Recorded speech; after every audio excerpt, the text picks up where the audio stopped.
So I've just landed in or near to Dover, having just crossed the English Channel after a 6,500 kilometre flight from Arctic Russia.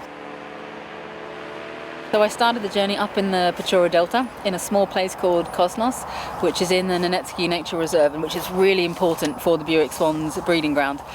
And we had a lot of support from them, which was great. And I headed off on the 19th of September, and from then I've been flying pretty much every single flyable day, and I've finally made it back to England. From the very beginning, most people thought the Russians wouldn't give permission for this trip at all. It involved me flying, as the swans do, through I think 5 of their border regions, but in the end we did manage to get permission, which was great. We had a lot of help from partners, and every single community I landed at, the welcome was so warm it was not funny. Even in small communities that have very little, people offered everything: housing, food, warmth, and their knowledge, what they knew about swans, what they thought about swans. So it's been brilliant, and we've spoken to researchers, we've spoken to hunters, we've spoken to government officials all in Russia. We found some new sites which are definitely worth looking into, which are more important on the migration route than we thought they were before. So we really hope for more collaboration with Russians and Russian organizations in future. Its length is 9 something K.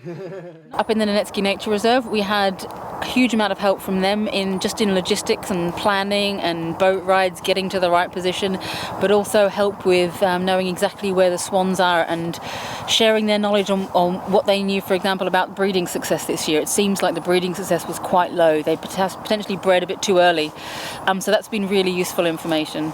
And then crossing the tundra at the end of day 1, I had an engine breakdown, which could have been catastrophic, but in the end a group of reindeer breeders, the Nanets, took us in, and for a day gave us their food, raw reindeer meat to eat, which by that time we were quite hungry, was absolutely perfect. Showed us how to pick mushrooms and berries, and basically looked after us for a couple of days. But the best thing was the following day, when we knew I had a replacement motor coming, but the plane couldn't land anywhere near us, it could only land on the beach. So I turned around, thinking that I would have a 4 or 5 kilometers walk through endless bog. I turned around and they'd prepared a sled and 8 reindeer ready to take me as my own personal taxi service all the way to the beach to get my new motor, which was fabulous. The most hair-raising ride of my life, but was fabulous.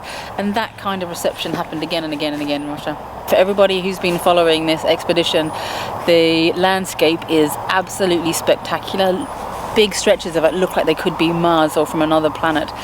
And it's the area with the most large expanses of undisturbed wetland, which is critical for not only the Bewick swan but lots of other water birds that migrate all across Europe.